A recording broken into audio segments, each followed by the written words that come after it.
Everyone, good morning. It's so good to be here with you on Up with KREM. I'm Tim Pham. And I'm Channing Curtis. Let's get you ready for Thursday by taking a look at the forecast with meteorologist Thomas Patrick. Thomas, I feel like you're always busy in the weather center, but these kind of days where it's a little rain here, there's not so much rain there, I'm sure you're probably really busy. Yeah, it's busy because it changes every single day. Yesterday was more on the rainfall, which was heavy at times, especially yesterday morning. Today it's more on the winds and how blustery and cool it's going to be as a result of that, though the skies starting to look a lot clearer over Coeur d'Alene. Still about 40 minutes away to sunrise. It's starting to brighten up, but you're probably seeing the American flag right in the center of your screen, flailing around in that wind. Northeasterly winds will be at around 15 to 30 miles per hour today. We're at the low end of that range right now, but it will start to pick up within the next couple hours, especially after we get past sunrise here. So those winds will be fairly strong, and the reason for that is our low pressure center is over northeastern Oregon, and because of that counterclockwise flow, that is why the winds will generally be out of the northeast for today. Still quite strong for this Thursday, but it'll be a lot calmer by tomorrow. The race for Spokane mayor is heating up this morning. In a little more than a month, voters will decide if Nadine Woodward or Lisa Brown will lead the city. Yesterday, both candidates addressed homelessness in our city. KREM 2's Nathan Hun live right now with the latest on both campaigns. Nathan, there was a lot of back and forth yesterday. So what did the candidates have to say? Tim, Channing, good morning. Well, yesterday, Woodward went on the offense, condemning Lisa Brown, claiming she supports so-called safe parking as a homelessness solution. That means using parking spaces as a place to stay in cars overnight. Brown says the mayor's claims are false. She says she doesn't want camping in parking lots, but does want safe places for transient people to go. Able to legally set up camp in dozens of parking lots like this one across our city and live in them. What the mayor is trying to scare people by saying that somehow parking lots would be taken over by camping, and I think most people think of that as living in tents. There is one thing both candidates can agree on. The city needs a better way to connect people in crisis with the resources and services they need. One way would be to come up with a location that would clearly be a nonprofit or a public sector location that was agreed to in advance and discussed with the community and the city council. We have emergency housing, we have transitional housing, but we do need to do a better job of getting more of that attainable housing built so that once they're in services and they're getting treatment and they're making progress in their lives, then they do have a permanent place to go to.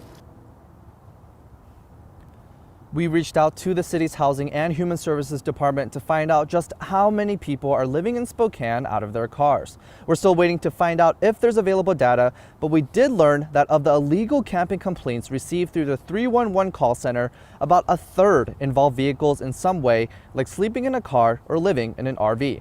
And the election is a little over a month away. Live in Spokane, Nathan Hun, KREM 2 News. Well, in anticipation of November's election, we are hosting a mayoral debate right here at KREM 2. So be sure to tune in on October 26th at 7 p.m. to watch incumbent Nadine Woodward and challenger Lisa Brown debate the most important issues to you before you cast your ballot. Covering North Idaho this morning, the superintendent of West Bonner School District says he's still in charge, even after the Idaho State Board of Education says he's lacking the requirements to be certified. Without that certification, the state will not pay Brandon Durst $105,000 salary. That money will now have to come out of the district's general fund. Last night, parents asked Durst how he justifies collecting paychecks when the district is already strapped for cash.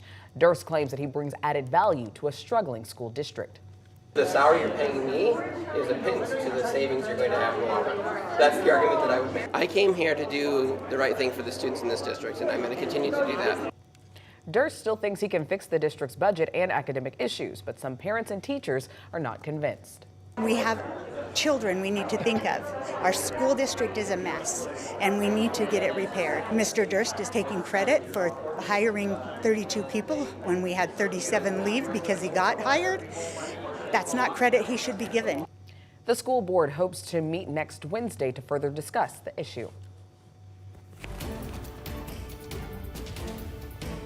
The man accused of murdering 4 University of Idaho students last November is expected back in court tomorrow. A Latah County judge issued a new order closing one of the hearings tomorrow over Brian Koberger's motion to dismiss the grand jury indictment against him.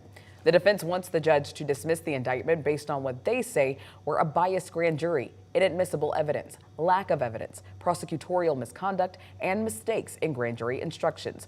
The first hearing Friday morning will be closed to protect the grand jury, but the last part of that motion regarding grand jury instructions will be open to the public. The time now is 6:06. Let's take a look at your morning rush. More news in less time. An unfair labor practice complaint has been filed against Washington State University.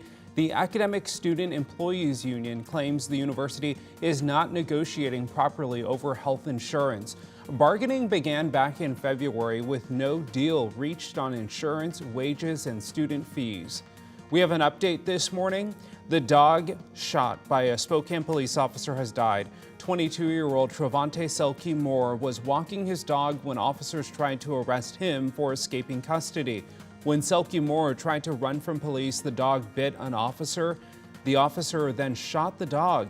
Selke Moore was arrested and is now facing several more charges. He is set to be arraigned on October 3rd.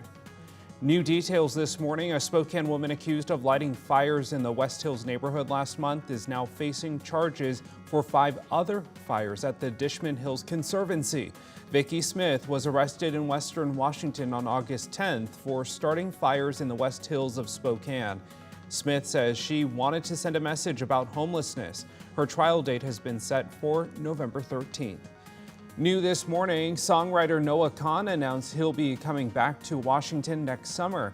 He'll be making 2 stops in Washington, first at the Gorge Amphitheater on June 29th, then in Ridgefield, Washington on July 1st. Noah Kahan had to cut his last Spokane concert at the Pavilion because of unhealthy air quality caused by the Gray and Oregon Road fires. That's a look at your morning rush. Current time is 6:08 and our current temperatures are in the 40s and 50s this morning, which isn't too bad compared to some other rather chilly days that we've had earlier this week. The cloud cover from yesterday and yes, some of that rainfall just keeps our temperatures a bit more stable during the overnight hours. So this should be about our low temperatures for the day. 51 Spokane, Coeur d'Alene, a little cooler in Pullman and Moscow at 44 currently. We'll get into the 60s quite easily today, unlike yesterday where we only had a high of 58 in Spokane and Pullman, but we could still see a few light rain showers, mainly in our southernmost areas. Our storm center is over eastern Oregon, so areas along the Palouse, southeastern Washington, and near Lewiston have a better chance for rain today than compared to areas like Spokane, Coeur d'Alene, and Northward. Well, this morning we want to give a huge thank you to all of the kids that have already submitted their Tom's Turkey Drive drawing for the big t-shirt contest. Take a look. This one is actually from 13-year-old Oliver. He drew this picture with colored pencils, and his mom says Oliver is one of 13 kids. Wow. So thanks again, Oliver, for taking the time to draw a Tom's Turkey Drive t-shirt contest entry.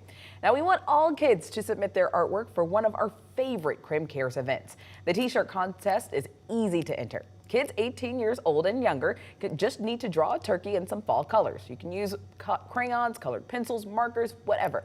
And just make sure that you include the words Tom's Turkey Drive on your artwork. The winning artwork will then be featured on hundreds of Tom's Turkey Drive t-shirts, and the winning artist will also get a $100 savings account from our friends at Numerica. Now, we have all the information on how to enter posted on our website right now at krem.com, but you can also just text the word turkey to our text line number at 509-448-2000, and we'll send you all the information you need right to your phone.